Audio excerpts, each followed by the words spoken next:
안녕하세요. 오늘도 사연 살롱을 찾아주셔서 감사합니다. 남편과 사별하고 홀로 서기를 준비하는 50대 여성이에요. 작년 봄 저희 집에는 충격적인 사건이 있었어요. 아침에 배달 나간다고 나갔던 남편이 갑자기 세상을 떠나버렸거든요.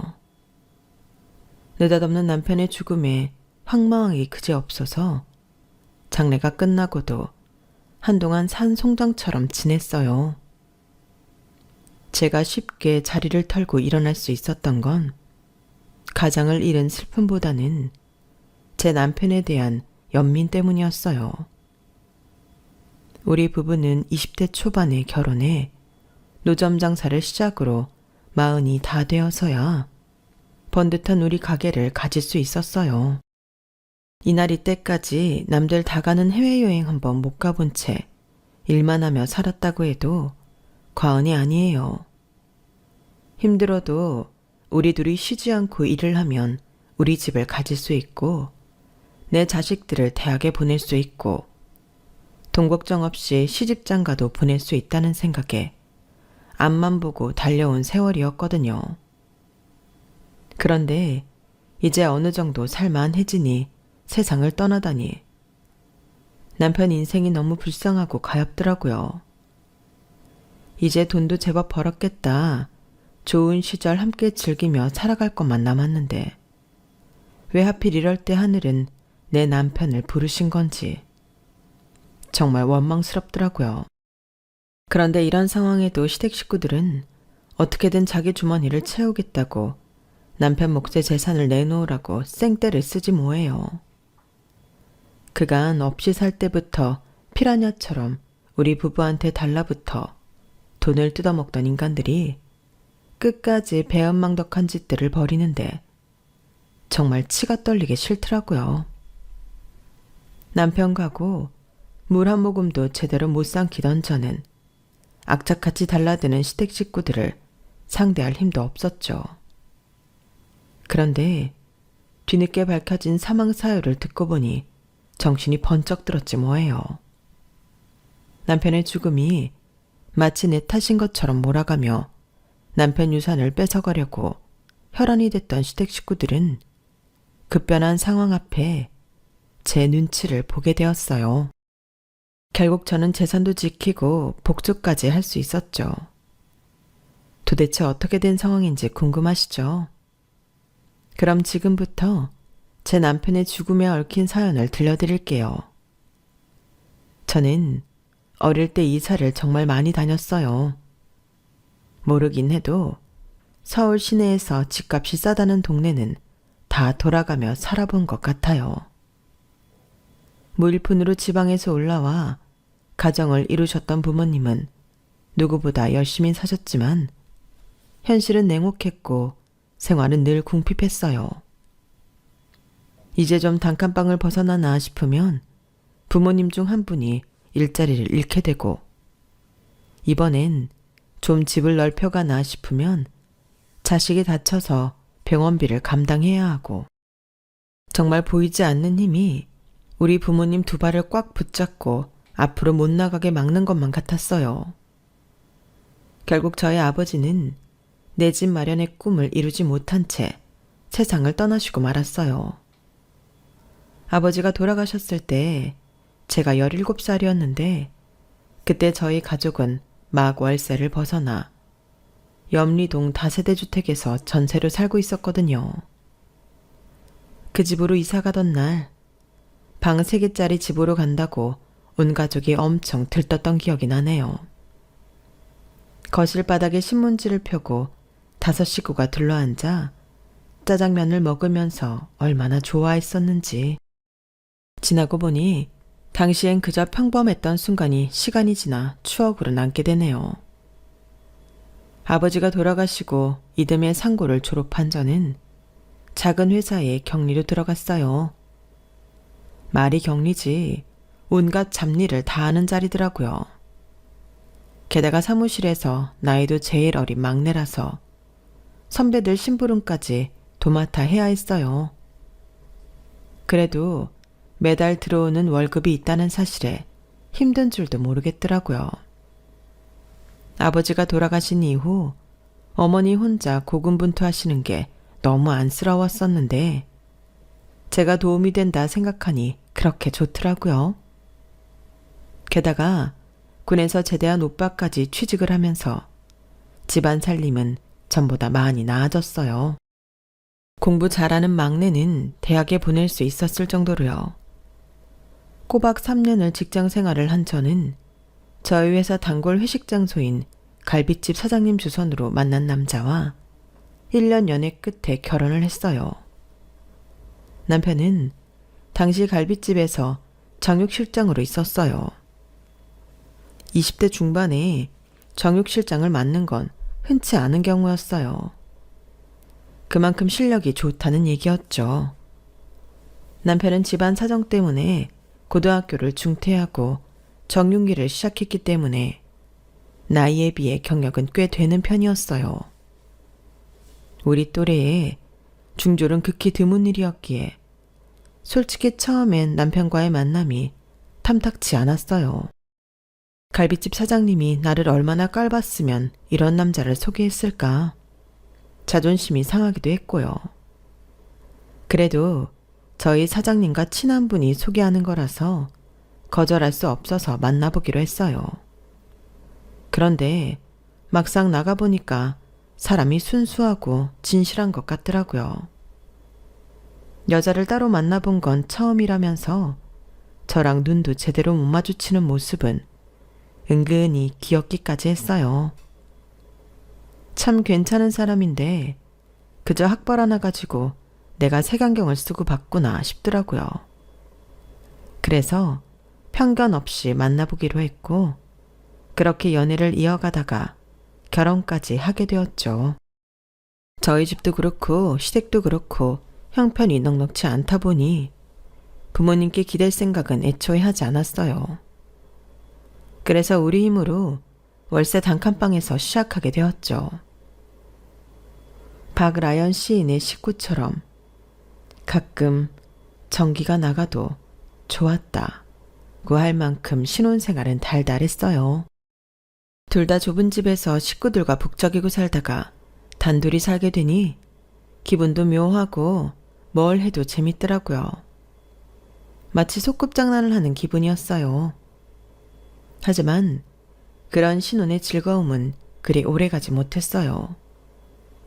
결혼하고 그해 겨울 제가 임신했다는 사실이 알려지자 회사에서 바로 잘렸거든요. 적은 돈을 주고 부릴 격리는 차고 넘치는데 연차도 있고 유부녀인 저를 쓸 이유가 없다는 게 이유였죠. 과장님이 그러시는데 제 퇴사는 제가 결혼을 하던 순간부터 이미 정해져 있던 일이라더군요. 결혼식 올리자마자 내보내는 건 너무한 것 같아서 회사에서 많이 배려해 준 거니까 너무 서운해하지 말라고요. 요즘 같으면 소송이니 뭐니 따져볼 수 있겠지만 그때는 그럴 수 있는 사회 분위기가 아니었어요. 그래서 순순히 받아들일 수밖에 없었어요. 그렇게 하루아침에 퇴사가 결정된 저는 격리직으로 구직 활동을 시작했지만 쉽지 않았어요. 당시 IMF로 대한민국 경제가 전반적으로 어려웠던 탓에 고졸 유부녀 격리직을 받아주는 곳은 없었거든요. 있는 직원도 자르는 마당이었으니 당연한 결과였죠. 그래서 시작한 일이 식당 서빙이었어요.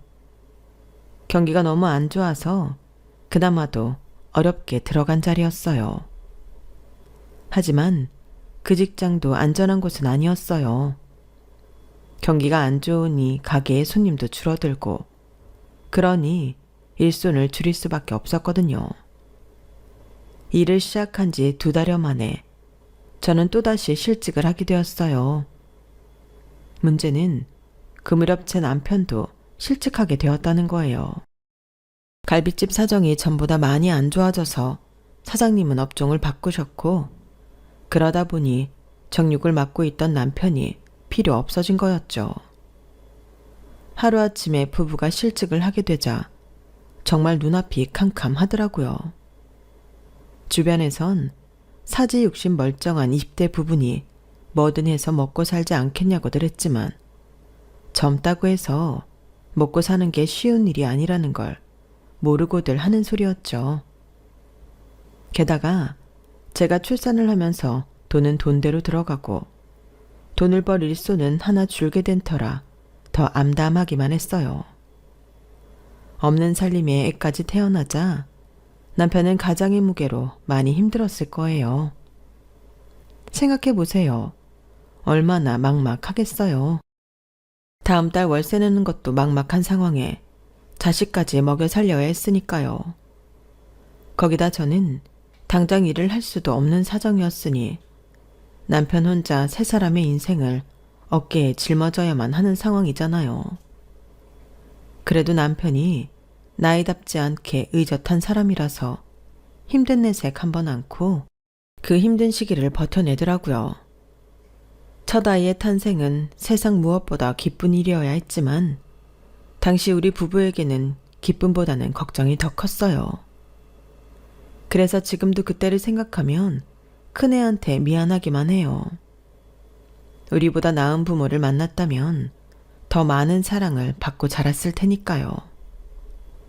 저는 몸을 추스르자마자 100일도 안 된 아들을 친정엄마한테 맡기고 일을 시작했어요. 아직 몸이 무거운 데다가 산후조리를 제대로 못해서 많이 힘들었지만 그래도 나가서 일당을 벌어야 아이 기저귀 값도 하고 우리 식구 반찬값이라도 할 수 있다는 생각에 이를 악물고 일터로 향했죠. 우리 부부는 불러주는 곳이면 어디든 달려가서 일을 했어요. 한여름 땡볕 아래서 숯불 피우는 일도 하고 칼바람에 뺨이 떨어져 나갈 것 같은 한겨울에도 식당에서 찬물로 설거지를 했어요. 그때는 정말이지 낭떠러지 끝에 겨우 매달려 사는 기분이었어요. 한 발만 삐끗해도 천길 낭떠러지로 떨어지는 상황이었거든요. 그렇게 일용직을 전전하던 남편과 저는 이렇게 살 수는 없을 것 같아서 가진 돈을 털어 장사를 시작했어요.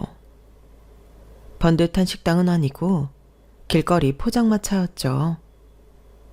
낮에는 닭꼬치와 떡볶이, 어묵 등을 팔고 밤에는 술과 안주거리들을 팔았어요.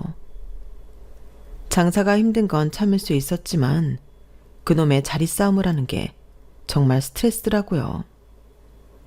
모처럼 좋은 자리를 선점해 장사를 하다가도 단속반이 뜨면 장사고 뭐고 때려치고 도망 다녀야 하는 것도 눈물 나게 서럽고 힘들었어요. 그래도 어떻게든 먹고 살아야 했기에 악착같이 하루하루를 버텨나갔죠. 그렇게 메뚜기처럼 뛰어다니며 장사하기를 2년. 저희 부부를 예쁘게 봐주신 주차장 사장님 덕분에 저희는 단속 걱정 없이 장사를 할 수 있게 되었어요. 사장님이 주차장 입구 쪽에 자리를 내어주셨거든요.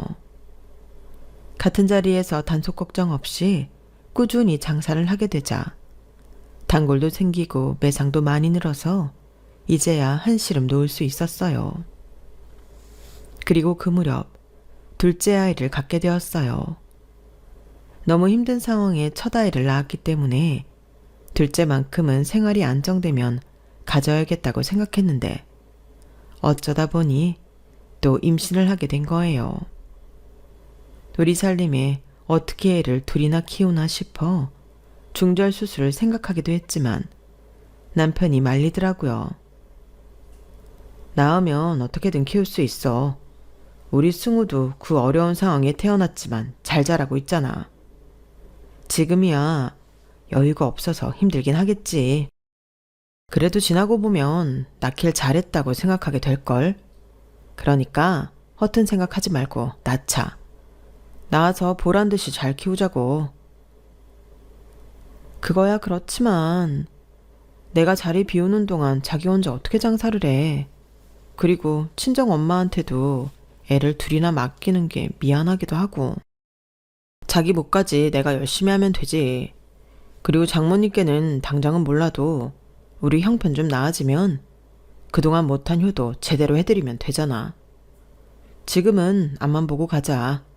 신세 갚는 건 일단 나중으로 미루고. 아이를 낳는 게 이렇게 염치 없는 일이 될 줄은 몰랐어요. 그래도 그때는 남편 말대로 앞만 보고 가는 게 맞겠다 싶어서 출산을 감행했어요. 둘째로 딸아이를 출산한 저는 이번에도 3, 7일이 지나자마자 자리를 털고 일어났어요. 이제는 두 아이를 키워야 했기에 전보다 더 많이 벌어야 한다는 생각 때문이었죠. 그래도 다행인 건 열심히 사는 만큼 돈도 따르더란 거예요. 물론 주변 분들의 도움이 있었기에 가능한 거였지만요. 하지만 앞서 말씀드렸던 저희 부모님 사정처럼 돈이 좀 벌리면 그만큼 나갈 구멍도 생기더라고요. 특히 시댁 식구들 때문에 말이죠. 맏아들이라는 이유로 동생들 학비며 결혼식 때마다 목돈을 보내야 했고 시댁에서는 그걸 당연한 걸로 인식하더라고요. 저희 사는데 도움 하나 안 주면서 어쩌면 받을 건 그렇게 따박따박 받아가는지 정말 염치 없는 인간들이었어요. 문제는 남편조차도 그런 거를 당연하게 받아들이고 있다는 거였죠. 도련님 결혼하는데 왜 우리가 신혼집 구하는데 돈을 보태줘야 돼? 우리는 우리 힘으로 시작했잖아. 우리라고 사정이 좋은 것도 아닌데. 당신도 참, 내가 맞이잖아. 형이 돼서는 동생 결혼하는데 그 정도도 못해줘. 그리고 내가 그만큼 일하잖아. 당신 혼자 번 돈 빼다가 주겠다는 것도 아니고 내가 땀 흘려 번 돈 내 동생 결혼하는데 보태겠다는데 뭐가 잘못이야? 어머머? 그게 당신 혼자 번 돈이야? 나도 같이 벌었어. 그리고 이날 이때까지 우리 엄마가 우리 승희 키워주시는데 당신이 용돈이라도 제대로 드린 적 있어? 없잖아. 그런데 왜 자기 형제한테는 그 큰 돈을 선뜻 내놓겠다는 거냐고. 아니, 내가 장모님한테 못한 건 또 뭔데? 어버이날이랑 생신 때 용돈 두둑히 드리잖아. 다른 집 사위들을 봐. 누가 그렇게 철철이 다 챙기고 사는지. 나나 되니까 그 정도라도 하는 거라고. 어버이날이랑 생신은 당신 부모님한테도 챙기잖아. 그게 어떻게 우리 엄마가 손주를 키워주신다고 답례를 하는 거냐고. 계산을 하려거든 제대로 해. 매번 시댁에 목돈이 들어갈 때마다 남편과 저는 말다툼을 했어요. 다른 때는 멀쩡하던 남편이었지만 이상하게 자기 집에 돈 들어가는 일에 대해서만큼은 너무도 편파적이고 관대했어요. 정작 도움은 제 친정에서 받으면서도 그건 그거대로 당연하게 받아들이면서 말이죠. 그래서 이런 일이 있을 때마다 저는 더 화를 냈어요. 하지만 그러면 뭐해요. 아무리 뭐라고 해도 남편은 자기 뜻대로 하는걸요. 이럴 때마다 속에서 열불이 터진다니까요. 사람이 8, 9번을 잘하고도 한두 번 크게 잘못하면 결국엔 잘못한 것만 기억되잖아요. 아무리 생활력이 강하고 가장으로서 책임감을 보여도 시댁 식구들에 대한 맹목적인 헌신 때문에 점점 더 남편과 사이가 벌어지게 되었어요. 아무리 말해도 벽에 대고 소리치는 꼴이라서 언제부턴가는 시댁과 관련된 돈 문제에는 아예 말을 꺼내지도 않았어요. 10년 넘게 노점 장사를 하며 살던 우리 부부는 남편이 40을 앞둔 시점에 길거리 장사를 벗어날 수 있었어요. 드디어 우리 가게가 생겼거든요. 아직 전세살이는 못 면했지만 우리 가게가 생겼다는 사실이 내 집을 마련한 것보다 더 기쁘고 뿌듯했어요. 왠지 오랜 노고를 보상받은 기분이 들었거든요. 그래서 더 우리 가게에 애착이 갔어요. 노점을 할 때는 길거리에서 팔기 좋은 저렴한 음식을 팔았지만 가게를 차리고는 단가가 있는 메뉴로 바꿨어요. 처음엔 고깃집을 할까도 했는데 그건 경쟁력이 떨어지는 것 같아서 곱창집으로 결정을 했어요. 남편이 정육리를 오래 했었기 때문에 마장동에 지인들도 있어서 여러모로 도움도 받을 수 있었어요. 고기 손질부터 주방 일은 남편이 관리하고 저는 주로 홀을 맡아서 했어요. 처음엔 둘이서 시작했던 가게는 손님이 늘기 시작하면서 주방과 홀에 직원을 쓰게 되었어요. 싱싱한 재료로 다른 집들보다 푸짐하게 내놓다 보니 한 번 오신 분들은 잊지 않고 멀리서도 찾아오시더라고요. 그러다 보니 돈 버는 재미에 몸이 힘든 줄도 모를 정도로 신나게 돈을 벌었어요. 그동안 꽉 막혀있던 혈관이 뻥 뚫리는 기분이 들 정도로 매상은 나날이 늘어갔고, 그러는 사이 집도 사고 차도 사고 은행에 돈도 쌓아놓고 살게 되었죠. 그런데 저희가 살만해지자 또다시 시댁에서 저희 살림에 끼어들기 시작한 거예요. 시작은 신우이였어요. 큰오빠, 나 오빠네 가게에서 일 좀 하면 안 돼? 우리 애들 학원비 대려면 내가 아르바이트라도 뛰어야 할 판이거든. 남의 집 가서 눈치 보며 일할 거 뭐 있어? 큰오빠 가게에서 일하면 되는데. 안 그래? 난 힘든 일은 못하니까 카운터 보게 해줘. 어머 아가씨, 그건 안 되죠. 카운터 일이 돈 받는 것만 하는 게 아니거든요. 단골 손님들 관리도 하고 손님들이랑 직접 마주하면서 서비스며 음식 맛이 어땠는지도 관리하는 자리라고요. 그걸 어떻게 아가씨한테 시켜요?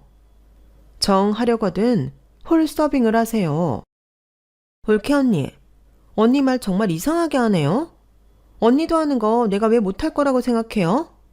나 언니보다 머리 좋아요. 언닌 고작 상고 출신이지만 난 인문계 나왔다고요. 성적 안 돼서 인문계도 못 간 주제에 누구한테 평가질이야. 평소에도 툭하면 인문계 고등학교 나왔다고 제 앞에서 잘난 척하더니 또다시 그 소리를 하는데 정말 질리더라고요. 하지만 그런다고 물러설 수는 없었어요. 제가 아는 신우이라면 분명히 가게돈에 손을 댈 게 뻔했거든요. 그럼 남편은 끝까지 자기 동생 편을 들 테고 그럴 때마다 저는 소가리를 할 게 뻔한데 그걸 어떻게 두고 봐요. 아가씨가 인문계 출신이건 아니건 절대 카운터는 안 돼요. 그리고 동계사는 인문계 출신인 아가씨보다 격리 출신인 내가 더 잘해요. 그쪽은 내가 전문가라고요. 그러니까 카운터는 넘보지 마세요. 그러자 신우이는 제 남편한테 징징거리며 카운터를 보게 해달라고 졸랐고 역시나 남편은 제게 자리를 양보하라고 하더군요. 그래서 미친 척하고 버럭 소리쳤어요. 싫다니까. 아무리 자기 동생이라고 해도 안 되는 건 안 되는 거야. 우리 가게 매출을 관리하는 자리인데 어떻게 경력도 없는 사람한테 맡겨? 당신 자꾸 이런 식으로 나오면 나 아가씨 여기서 일하는 거 용납 못해. 아가씨도 잘 들어요. 홀서빙 아니면 나도 아가씨 못 받아주니까 알아서 하세요. 발톱을 세우고 강하게 나가자 남편도 신우이도 더는 말을 못하더라고요. 그런데 신우이가 저희 가게에서 일을 시작하고부터 홀에서 사건 사고가 수시로 터지기 시작했어요.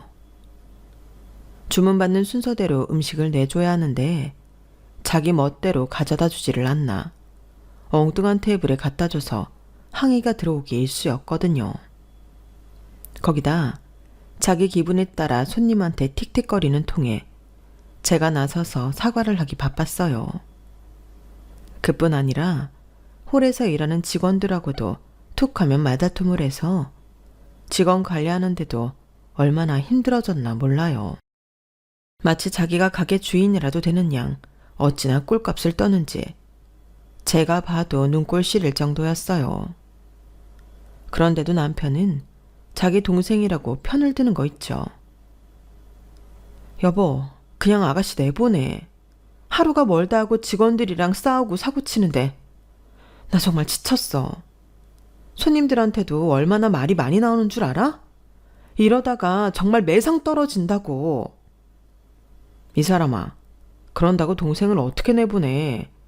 당신이 잘 좀 타일러서 데리고 있으면 되잖아. 손윗사람이 아랫사람 감싸줘야지. 안 그래? 이게 감싼다고 될 일이야? 정 그렇게 자기 동생 감싸주고 싶으면 주방으로 데려가. 거기서 죽을 수든 밥을 하든 하라고. 우리 이제 겨우 돈 좀 만지고 살게 됐는데 이런 식으로 손님 일타간 나중엔 정말 걷잡을 수 없게 된다고. 그래도 괜찮으면 아가씨 오래 둘게.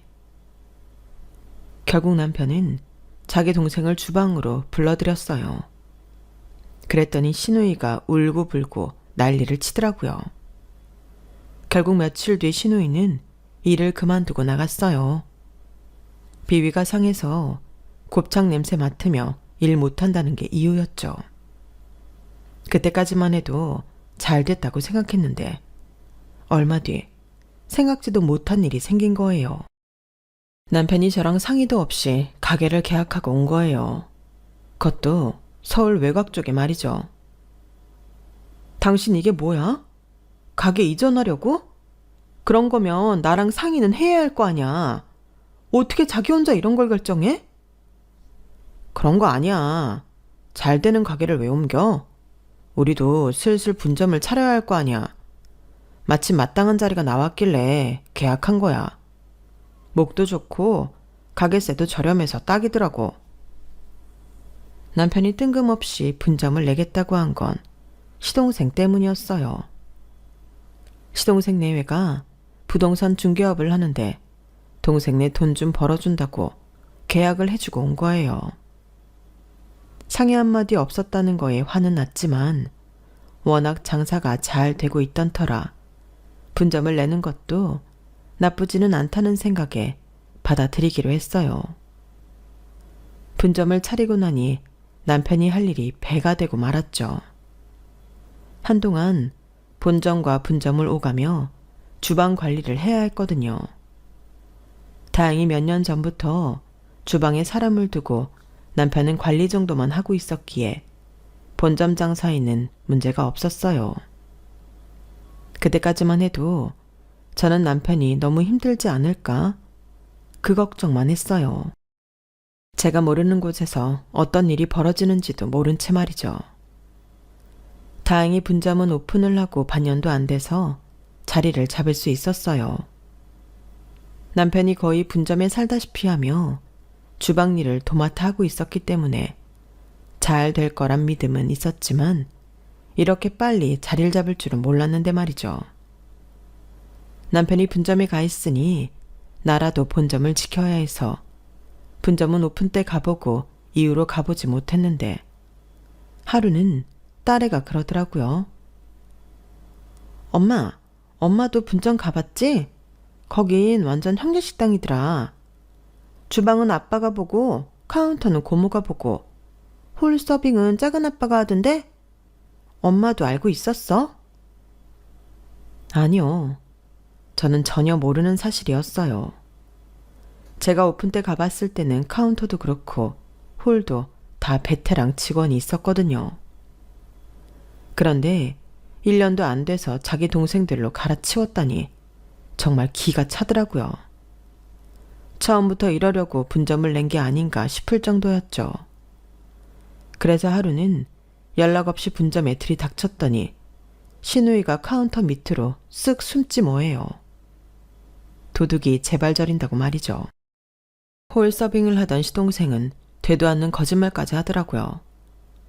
형수, 오해하지 말아요. 가게가 바쁘대서 내가 잠깐 땜빵 해주는 거니까. 그러자 남편이 주방 안쪽에서 헐레벌떡 달려나와서는 되려 저한테 신경질을 내더라고요. 당신 왜 연락도 없이 왔어? 왜? 내가 한눈이라도 팔까봐 감시하려고 온 거야? 내가 당신 감시까지 받고 살아야 돼? 이 사람이 왜 오바야? 누가 당신 감시하러 왔대? 승희가 가게에 아가씨랑 도련님이 있다고 해서 인사라도 할까 하고 온 거야. 어차피 우리 가게에서 일하게 된 거 아가씨한테 장부 정리하는 법도 가르쳐줄 겸 해서. 근데 당신 나한테 죄 지은 거 있어? 왜 이렇게 놀래? 내가 못 올 때 온 것도 아닌데. 그땐 그저 자기 동생들 가게에 불러들인 걸 나한테 들켜서 그런가 생각했어요. 그 외에는 전혀 아무 생각이 없었으니까요.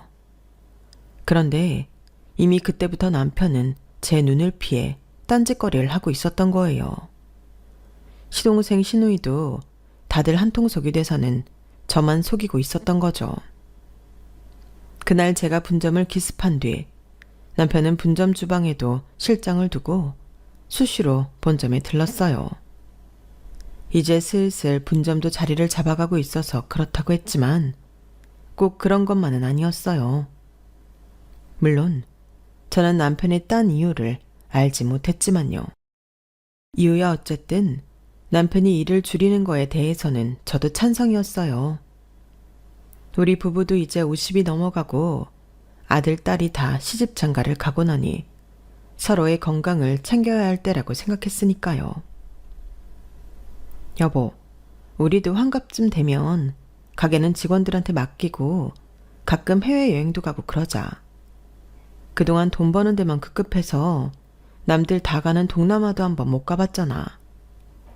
애들도 다 키워서 시집장가 보냈는데 이젠 우리 부부 위해서 살아야지. 남들처럼 맛집도 다니고 명품도 사보자.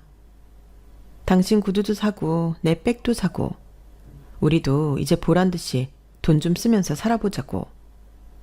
그동안 당신 고생 참 많았어. 1년 365일 주방일 하느라 얼마나 고생이었어. 포장마차 할 때는 또 어땠고. 생각해보니 우리 참 힘들게 여기까지 왔다. 제 말에 남편은 잠시 생각에 잠겨있더니 그러더라고요. 당신한테는 내가 미안한 게 참 많아. 앞으로는 내가 정말 잘할게. 그때는 그 말이 그동안 함께 고생한 전우에게 하는 말처럼 들렸는데 나중에 보니 그런 의미가 아니었더라고요. 그날 남편은 분점에 들렀다 온다고 아침 일찍 집을 나섰어요. 저는 가게 오픈 시간에 맞춰 본점으로 출근을 했고요. 그런데 막 장사를 시작하려던 그때 시동생한테 전화가 온 거예요. 제 남편이 교통사고를 당해서 응급실에 있는데 상태가 안 좋다며 빨리 오라더군요. 전화를 끊자마자 택시를 타고 병원으로 달려갔어요. 가보니 시동생이 왜 이제야 왔냐며 울먹이더라고요. 그 순간 남편의 죽음을 예감했어요. 터덜터덜 남편이 누워있는 침상으로 걸어갔더니 이미 남편은 하얀 천으로 덮여 있더라고요. 옆에서 경찰인지 병원 직원인지 제게 말을 걸었는데 아무 소리도 들리지 않았어요. 아침에 남편이랑 했던 얘기들만 귓가에 맴도는 것 같더라고요. 그래서 저도 모르게 남편을 흔들며 말했어요. 여보, 왜 여기에 이러고 있어? 당신 이렇게 가면 안 되잖아. 우리 같이 해외여행도 가고 맛집도 다니고 명품도 사자고 했는데 이러면 안 되잖아. 여보, 눈 좀 떠봐. 여보, 여보. 저는 흰천에 덮인 남편을 흔들며 악을 쓰고 울어댔어요. 죽어라 고생만 하다가 이제 좀 살겠다 싶으니 세상을 떠나버린 남편이 너무 불쌍해서 이대로 보낼 수가 없더라고요. 한참을 울부짖고 나니 저도 모르게 기운이 빠져서 그대로 쓰러져 버렸어요. 정신을 차려보니 아들 녀석과 딸아이가 걱정스런 표정으로 저를 보고 있더라고요.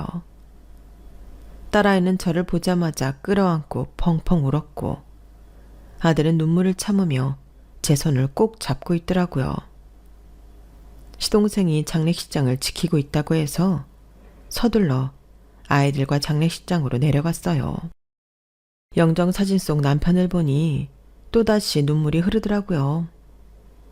장례식 내내 제 눈에서는 눈물이 마르지 않았어요.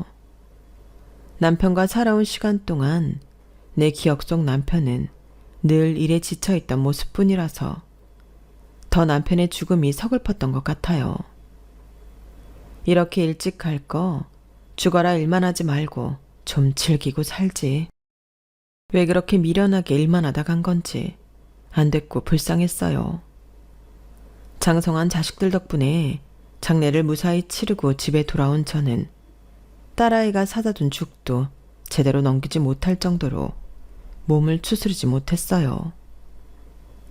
그런데 하루는 남편이 꿈에 찾아왔지 뭐예요. 남편은 담담한 표정으로 제게 그러더라고요. 여보, 내 핸드폰 좀 찾아줘. 핸드폰? 고작 그 말하려고 나 찾아온 거야? 여보, 여보!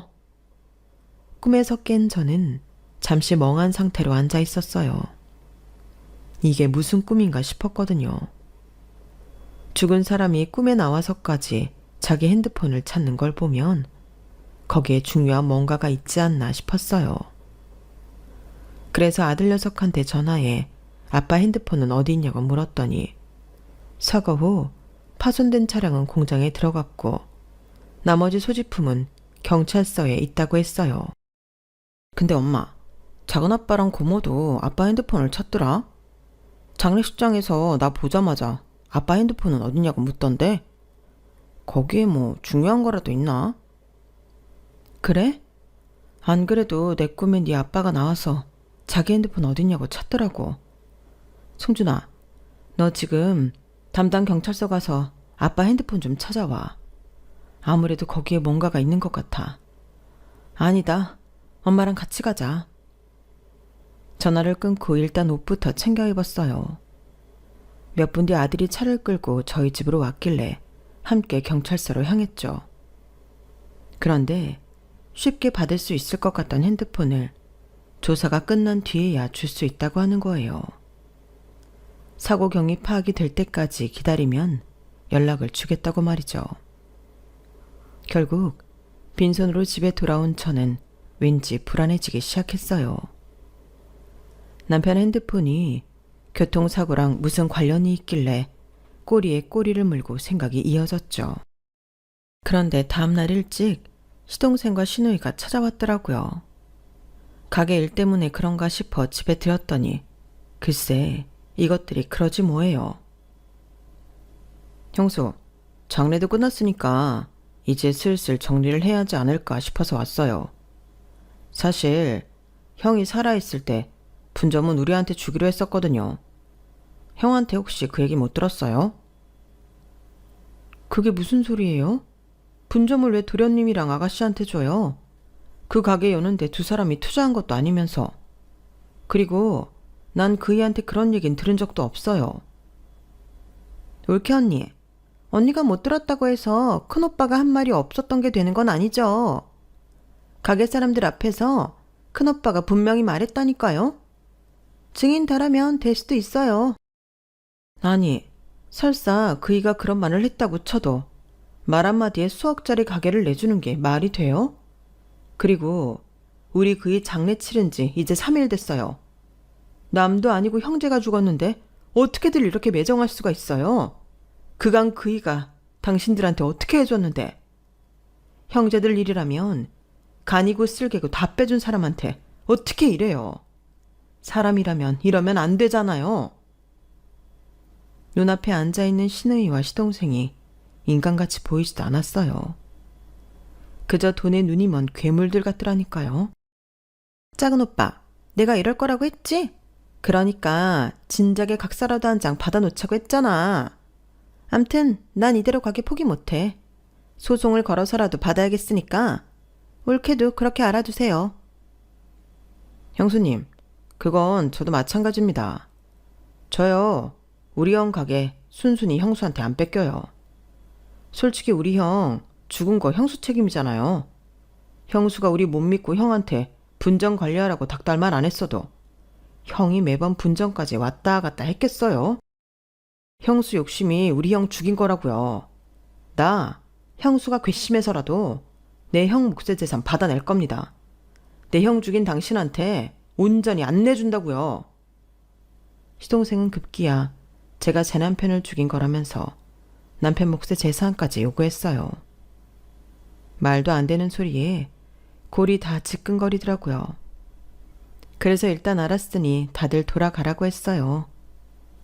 시동생과 시누이가 돌아간 뒤 한참을 소파에 쓰러지듯 누워 있었어요. 정말 나 때문에 남편이 죽은 걸까? 내 욕심 때문에 남편이 제 명에 못 죽고 먼저 간 걸까?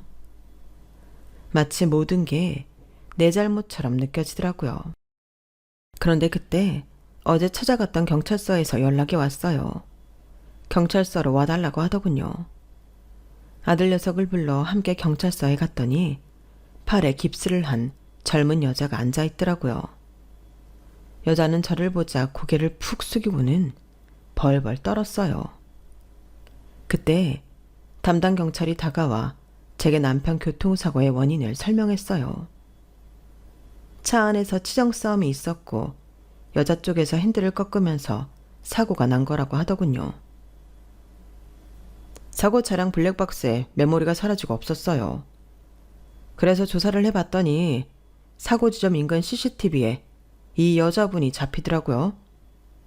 남편분 휴대폰을 문자를 토대로 수사를 해보니 이 여자분 집에 블랙박스 메모리가 있었습니다. 경찰 말에 따르면 남편은 팔에 깁스를 한 젊은 여자랑 수년 동안 내연관계였다고 했어요. 그 여자는 남편 가게에서 일하던 홀 직원이었다더군요. 시동생과 시누이도 두 사람 관계를 알고 있었고 그걸 저한테 폭로하겠다는 협박을 하며 남편한테서 가게를 뺏으려고 했더라고요. 궁지에 몰린 남편은 내연녀한테 이별을 통보했고 제게 외도 사실을 밝히고 용서를 빌려 했던 모양이었어요. 그런데 시동생과 시누이가 그렇게 놔두지 않았던 거죠. 내연녀를 시켜 어떻게든 제 남편과 관계를 이어가라고 부추겼어요. 그래야 자기들이 가게를 넘겨받을 수 있을 거라고 생각했던 거예요. 가게를 뺏으려고 자기 형이자 오빠를 겁박해 더러운 짓거리까지 꾸미다니 정말 인간 말종들인 거죠. 그날 남편이 아침 일찍 분점으로 향했던 것도 내 언니한테 임신했다는 문자를 받았기 때문이었어요. 물론 임신 얘기는 거짓말이었죠. 남편이 함께 산부인과에 가자고 차에 태우자 거짓말이 밝혀질 게 두려웠던 여자가 핸들을 꺾으며 난동을 부렸고 마주 달려오던 트럭과 충돌을 피하려다가 사고가 난 거였죠. 크게 다친 남편과 달리 한쪽 팔만 부러진 여자는 제 시동생한테 전화해 상황을 알렸고 시동생 지시에 따라 블랙박스 메모리를 빼들곤 도망을 쳤던 거예요. 죄송해요, 사모님. 전 정말 사장님이 그렇게 죽을 줄은 몰랐어요. 난 그저 작은 사장님이 시키는 대로 했을 뿐인데. 정말이에요. 제 말 좀 믿어주세요. 순간 온몸에 피가 빠르게 흐르는 기분이 들었어요. 죽은 남편도 눈앞에 내연녀도 심지어 이 짓거리를 버리고도 가게를 내놓으라고 으름장을 놓던 시동생 시누이가 다 쓰레기처럼 느껴지더라고요. 이런 내막이 있는 줄도 모르고 남편이 불쌍하다고 밥까지 걸러가며 시리에 빠져있던 내가 한심했어요. 나머지 일은 경찰에 맡기기로 하고 아들 녀석과 함께 경찰서를 나왔어요. 그리곤 가까운 곳에 위치한 해장국집에 들어가 해장국 한 그릇 해치웠죠. 이제야 좀 살겠다는 생각이 들더군요. 아들 녀석은 안쓰러운 표정으로 저를 보면서 괜찮냐고 물었어요. 걱정하지 마. 엄마 멀쩡해. 바람피다 죽은 남편이니 슬퍼해줄 이유도 없고 잘 됐지 뭐.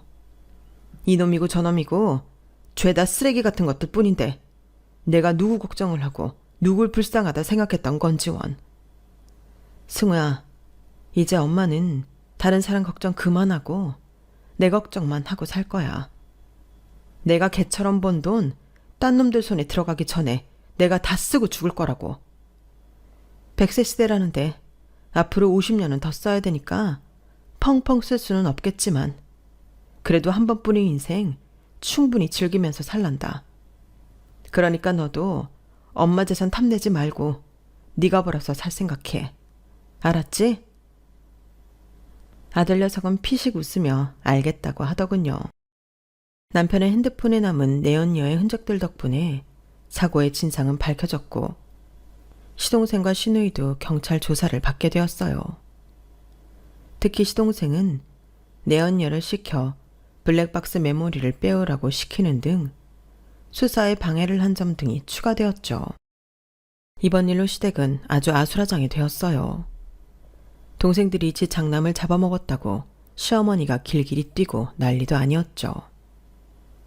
그 이후 저는 분점에서 시누이랑 시동생을 내쫓고 본점에서 오래 일한 베테랑 직원 몇 명을 분점으로 보냈어요. 직급도 월급도 올려주었더니 좋아들 하더군요. 그리고 내연녀 앞으로 위자료 청구 소송도 했어요. 사람을 죽였으니 살인에 대한 죗값도 받아야겠지만 제 남편과 놀아났으니 당연히 저한테도 죗값을 치러야죠. 기껏해야 1, 2천만 원으로 용서받을 죄는 아니지만 그래도 꼭 받아내고 싶었어요. 그리고 그 돈은 정말 나를 위해 쓰기로 결심했고 그렇게 했어요. 난생 처음 명품관에 가서 명품백도 샀고 홈쇼핑에서 판매하는 유럽 여행 패키지도 신청해서 다녀왔어요. 내 가슴에 상처 입힌 인간 돈으로 백도 사고 여행도 간다 생각하니 기분이 꽤 괜찮더라고요. 이래서 사람들이 금융치료 하는 모양이에요. 비록 믿었던 남편한테 배신은 당했지만 남편이 벌어놓고 간 돈은 저를 배신하지 않아서 다행이에요. 앞으로 그 돈으로 금융치료 받아가며 오래오래 살아보려 합니다. 지금까지 제 사연을 들어주셔서 감사합니다. 저 응원해주시고 힘도 주세요. 항상 건강하시고 부자 되시고요.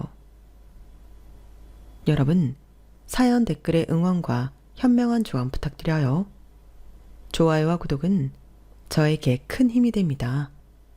오늘도 좋은 일 가득하세요.